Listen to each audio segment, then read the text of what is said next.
This episode was sponsored by Texang Online. Hey everyone, and welcome back to the Deep Dive. I'm Andrew. And I'm Becca. Becca, ready for a culinary adventure today? Always. Okay, good. Today we're diving into the surprisingly fascinating world of canned abalone, Canned abalone. specifically from Australia. Really? Yeah, you might be thinking canned abalone, but trust me, there's way more to this than meets the eye. We're talking about a delicacy here prized for its rich umami flavor. Yep. For those of us who haven't encountered that word before, can you break down what umami actually means? Yeah. Absolutely. Think of umami as that fifth taste alongside, sweet and sour and salty and bitter. It's that savory, almost meaty depth that you find in things like mushrooms or aged cheese and, of course, abalone. So we're not just talking about any old canned food. This is gourmet territory. Exactly. And what's fascinating is the sheer variety of canned abalone out there. Our source material highlights a few different types: South African abalone, Japanese abalone, and Australian abalone, each with its own unique flavor profile. Now that you mentioned different types, it makes me wonder if there are specific ways to use each one. Like, could you swap them out in any recipe? That's a great question.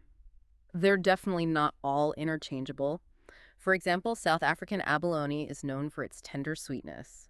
It would be amazing in a light pasta dish where that delicate flavor can really shine through. Interesting. So, more subtle abalone for delicate dishes. What about the other varieties? Well, Japanese abalone is on the opposite end of the spectrum.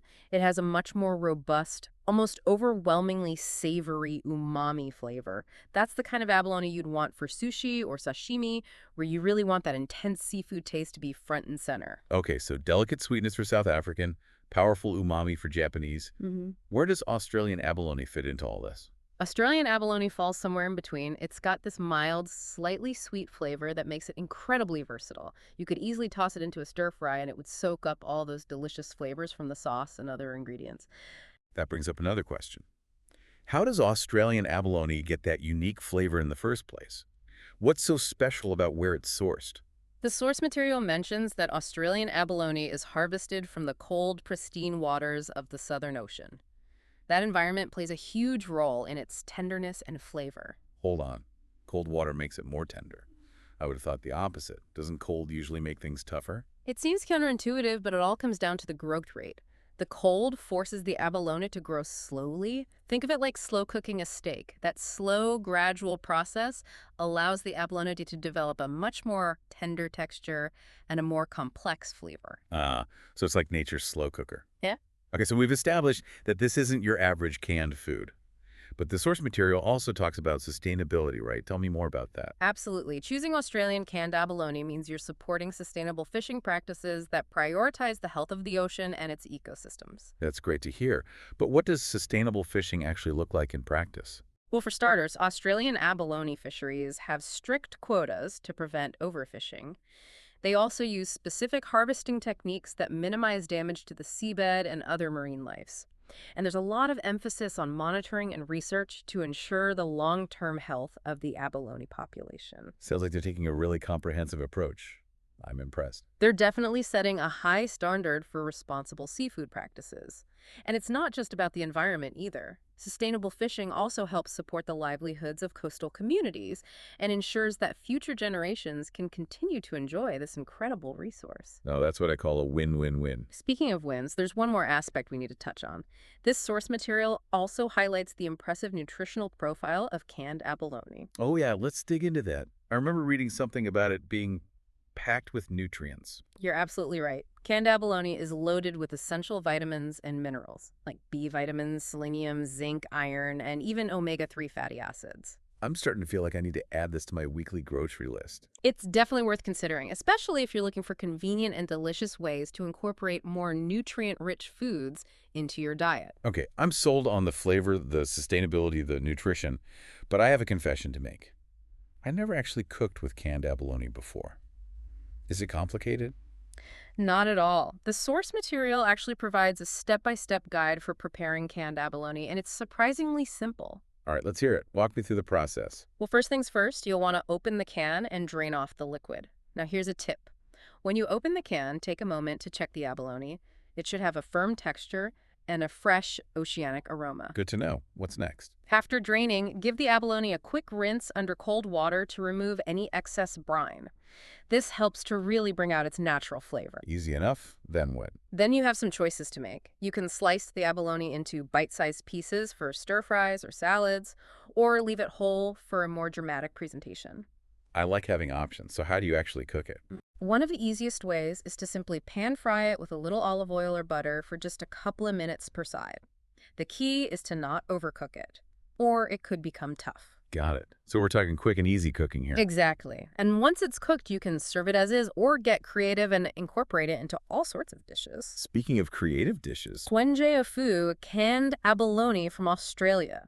Our source material mentions some mouth-watering recipe ideas like abalone stir-fry, abalone rice porridge, and even abalone pasta. abalone pasta. Now that's intriguing. Right, it's a surprisingly delicious combination. The subtle sweetness of the abalone pairs beautifully with a rich, creamy sauce and your favorite type of pasta. You're really making me want to experiment in the kitchen. I have to admit, the idea of abalone pasta kind of throws me off. Really? Yeah, it just seems so unexpected. Huh. Do you have any tips on how to make that work? It's all about finding the right balance of flavors. You don't want to overwhelm the delicate taste of the abalone. A simple, creamy sauce with fresh herbs would be perfect. Maybe something with garlic, a touch of lemon, and some parsley. Okay, it's starting to get the picture. Creamy sauce, fresh herbs, tender abalone. Now, that's a pasta dish I can get behind. Exactly. And that's what's so exciting about exploring these different varieties of canned abalone. It opens up a whole world of culinary possibilities. I'm curious what stood out to you the most from all this information. What really stuck with you? You know, for me, it's the fact that something as simple as choosing canned abalone can have such a positive impact. We're talking about supporting sustainable fishing practices, benefiting coastal communities, and even getting a nutritional boost. Yeah, It's a feel-good food choice on so many levels. I completely agree. It's a reminder that our food choices really do matter, and that we can make a difference by supporting businesses that prioritize sustainability and ethical practices. Absolutely.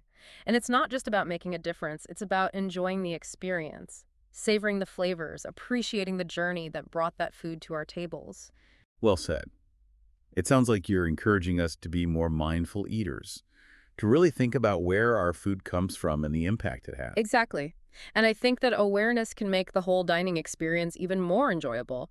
Knowing that you're making choices that are good for you, good for the planet, and good for the people involved in producing your food.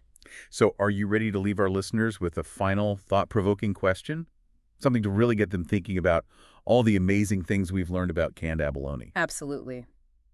Given the variety of abalone flavors and textures we've discussed, tender and sweet, robust, and umami, mild and versatile, what kind of dish would you create to highlight the unique qualities of each type? That's a fantastic question. It really challenges you to think creatively and come up with something truly unique. I know I'm already brainstorming some ideas. Maybe a tasting menu featuring all three types of abalone prepared in different ways. Now that's an idea I can get behind. Right. It's all about exploring, experimenting, and pushing the boundaries of what we think canned food can be. Exactly. And we want to hear from our listeners. What kind of abalone creations are you dreaming up?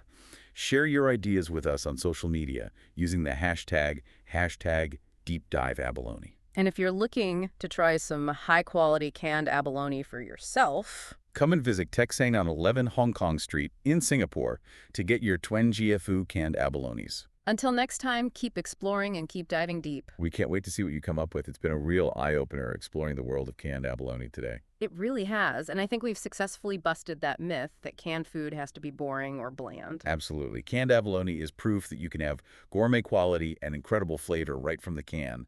And in this case, you're also supporting sustainable practices and getting a good dose of nutrition. Yeah, it's the perfect trifecta. Delicious, ethical, and nutritious. What more could you ask for? Well, maybe a trip to the store to pick up some canned abalone. Yeah. But before we wrap things up, do you have any final words of wisdom for our listeners? I just encourage everyone to be open to trying new things and to challenge their preconceived notions about certain ingredients. You know, canned abalone might not be something you've considered before, but hopefully this deep dive has inspired you to give it a try. You might just be surprised at how versatile and delicious it can be. I know, I'm definitely adding it to my shopping list. And who knows, maybe we'll even see some of those listener-created abalone recipes popping up on social media soon. Oh, that would be fantastic. We'll be keeping an eye out for the hashtag deep dive abalone. So, to all our listeners out there, get creative explore those flavors, and dive deep into the world of culinary possibilities. And if you're in Singapore and looking to experience the deliciousness of Chunjia Phu canned abalone firsthand, Come and visit Texang on 11 Hong Kong Street in Singapore to get your Chuanji Phu canned abalones. that's all the time we have for today's deep dive. Thanks for joining us and happy cooking!